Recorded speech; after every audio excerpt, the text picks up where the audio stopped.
बेटा ऐसे फॉर्मूलेस जितने फिजिकल केमिस्ट्री में हैं सब आपके सामने रख दिए, बस डायरेक्ट रखो और आंसर निकाल दो, कुछ भी नहीं। बेटा हर एक दिन आप इम्तिहान की घड़ी में, घर वालों की उम्मीद आपसे कि आप फोड़ोगे इस पेपर को, और केमिस्ट्री का पेपर जो 27 तारीख की सुबह आप लिखने बैठोगे, तैयारी ऐसी होनी चाहिए बगल वाले के हाथ से पसीना आ जाए आपकी स्पीड देख के। और आज मैं आपको सारे फॉर्मूलेस बता दूंगा और इसमें बताऊंगा कि कौन से फॉर्मूलेस आपके पेपर में आने वाले हैं। आपका एक सोल्यूशन से, एक इलेक्ट्रोकेमिस्ट्री से और एक केमिकल काइनेटिक्स से 10 से 15 नंबर के न्यूमेरिकल्स आपके होते हैं और वो यहीं से आते हैं। बेटा कल आपका फिजिकल केमिस्ट्री का मैंने सेशन लिया, उसमें मैंने आपको सब कुछ पढ़ा दिया, फॉर्मूले कैसे क्या सब कुछ।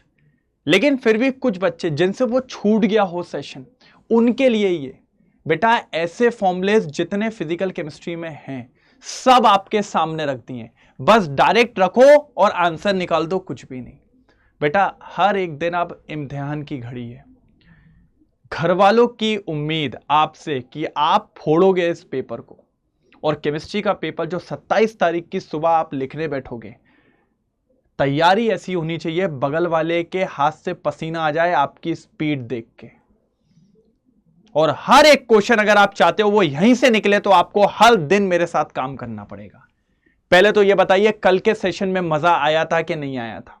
और आज मैं आपको सारे फॉर्मूलेस बता दूंगा और इसमें बताऊंगा कि कौन से फॉर्मूलेस आपके पेपर में आने वाले हैं। एक तरीके से फॉर्मूलेस वाले क्वेश्चन, क्योंकि आप जानते हो तीनों चैप्टर में से एक एक फॉर्मूला तो आना है आपका, एक सोल्यूशन से, एक इलेक्ट्रोकेमिस्ट्री से और एक केमिकल काइनेटिक्स से। 10 से 15 नंबर के न्यूमेरिकल्स आपके होते हैं और वो यहीं से आते बेटा।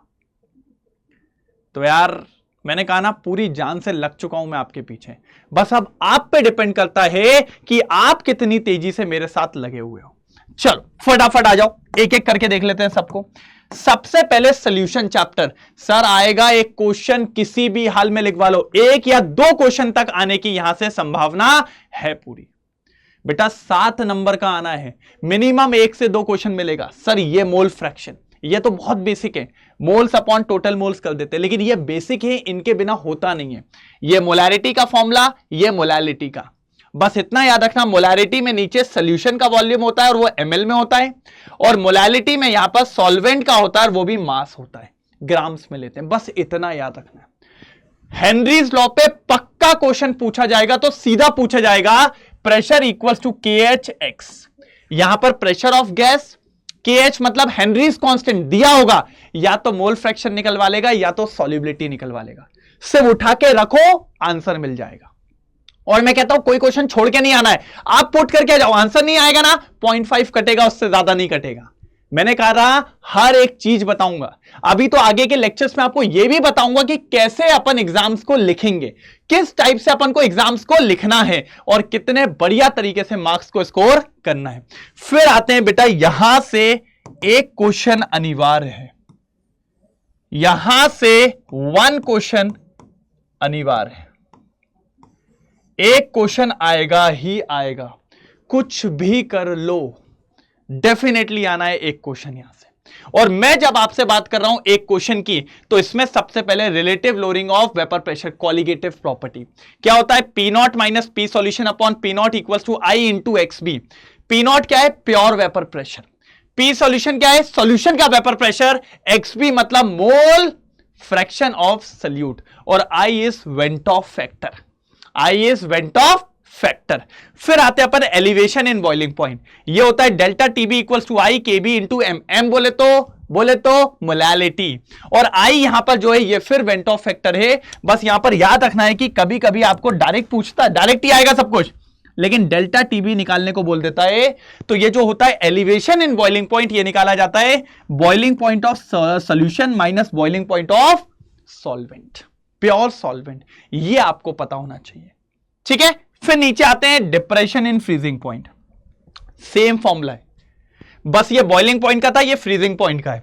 तो ये हो जाएगा delta TF equals to I into KF into M।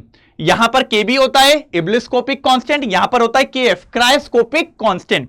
और ये जो डेल्टा TF है ना बेटा, ये होता है T0F माइनस TF। बेटा इसका जस्ट अपोजिट होता है, यहां सॉल्वेंट माइनस सोल्यूशन या solution minus solvent. Direct put करो, सीधे आंसर, कोई दिक्कत की बात नहीं है। थोड़ा कैलकुलेशन हो सकता है कि आपको फंसा दे, लेकिन बेटा आधा नंबर ही जाएगा, पूरी पुटिंग करके आना, पूरे मिलेंगे। आगे देखो, ये है अपना वेपर प्रेशर। यहां से वेपर कहां चला गया भाई? अच्छा उड़ गया वेपर, ठीक है। वेपर प्रेशर है? नहीं सर, ऑस्मोटिक प्रेशर होगा। मैं यही देखना चाह रहा था कि आप लोग क्या बताते हैं। बेटा ये ऑस्मोटिक प्रेशर है। ऑस्मोटिक प्रेशर जिसको डिनोट करते हैं pi equals to I into CRT. C for concentration, R for universal gas constant, T for temperature. Temperature हमेशा केल्विन में, यह बात आपको पता होनी चाहिए। ये सारे फॉर्मुलेस हैं सॉल्यूशन के, और इस पे से एक क्वेश्चन आएगा, डायरेक्ट पुट करना है, सीधे निकाल देना है, कोई रोक नहीं पाएगा।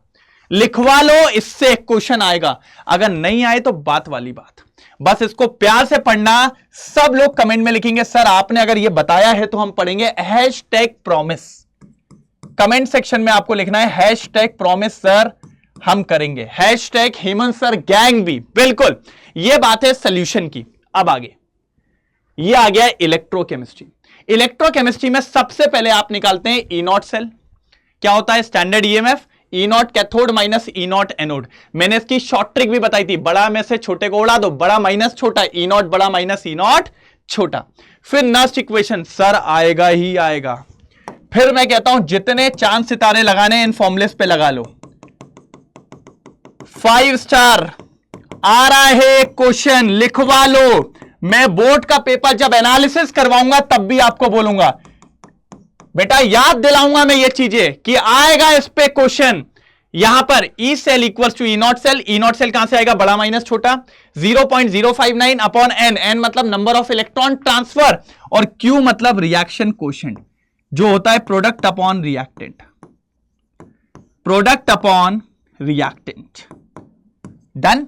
फिर यहीं पर आगे sir log KC equilibrium constant पे भी, कभी भी इक्विलिब्रियम कांस्टेंट को एंटी लॉग से सॉल्व मत करना। Log KC equals to value निकाल देना।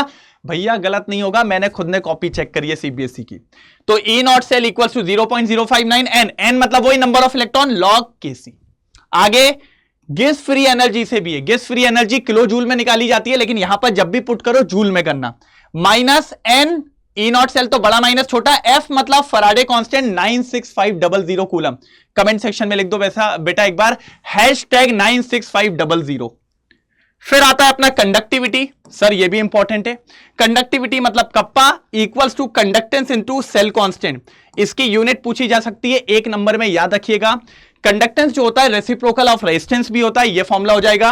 मोलार कंडक्टिविटी का फॉर्मूला होता है conductivity into 100 upon molarity. Sir ये भी इंपॉर्टेंट है, इस पे भी डायरेक्ट पुट करके क्वेश्चन आता है, इस पे आने के ज्यादा चांसेस हैं। इसको मैं 4 स्टार बोल सकता हूं, क्योंकि सर 9 नंबर का चैप्टर है, तो एक क्वेश्चन इधर से होगा और एक क्वेश्चन इधर से होगा। फिर फराडे लॉस है ना। फराडे लॉस में क्या निकालते हैं? इलेक्ट्रोलाइटिक में जो भी अमाउंट वहां डिपॉजिट होता है वो निकालना है। क्या होता है? W equals to ZIT। Z मतलब इलेक्ट्रोकेमिकल इक्विवेलेंट, I मतलब करंट, और T मतलब टाइम। इसी का सेकेंड लॉ, भैया जब 2 सेल दे दिया जाए तो उनका रेशियो उसके इक्विवेलेंट वेट के बराबर होता है। कल इस पे मैंने आपको क्वेश्चंस भी कराए थे और प्यार से बताया भी था। आज मैं आपको पूरा फॉर्मूले की शीट दे दे रहा हूं कि आपको कहीं पर कोई दिक्कत ना हो, बस शीट बना लो, शीट बना लो बढ़िया तरीके से।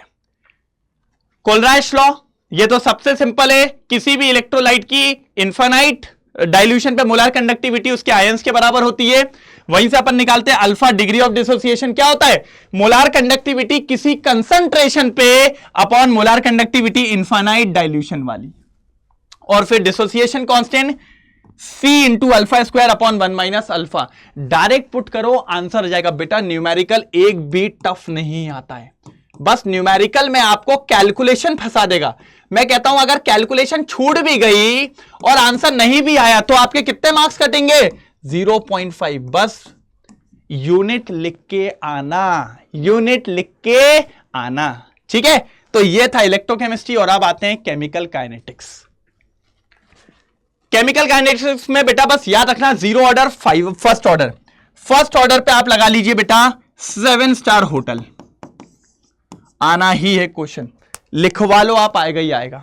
और इधर पे 0 ऑर्डर में K equals to A nought minus A upon T। A nought क्या है? Initial concentration. ए क्या है फाइनल कॉन्सेंट्रेशन और टी क्या है टाइम, जो आपको पता होना चाहिए। फिर नीचे आते हैं, ये इसकी हाफ लाइफ किसकी, जीरो ऑर्डर की, A naught initial concentration upon 2k। नीचे आओ फर्स्ट ऑर्डर में, फर्स्ट ऑर्डर में बात करें तो sir k equals to 2.303 upon T log A naught upon A. Sir इस पे सबसे ज्यादा चांस है आपके डायरेक्ट क्वेश्चन पुट होने पे। मैंने बताया भी है किस तरीके से आपको इसको सॉल्व करना होता है।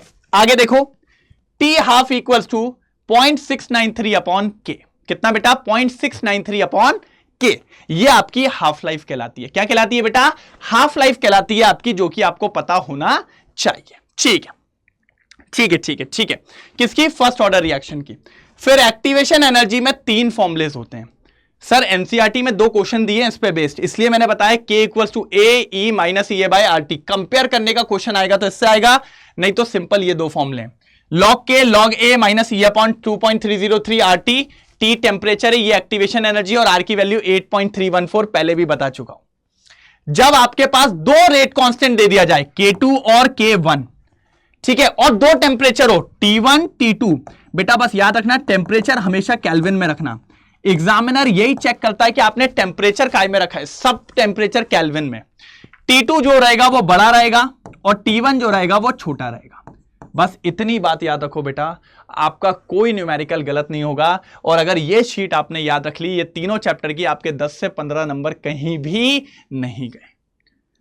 तो अगर बढ़िया लगा हो तो हैशटैग कबूल है सर, हैशटैग मंजूर है सर, लेके आएंगे पूरे 10 से 15 नंबर, आप टेंशन ना लो बस। ठीक है, तो ये शीट आपको निकाल के दे दी है, मैंने बता भी दिया किस पे चांसेस है।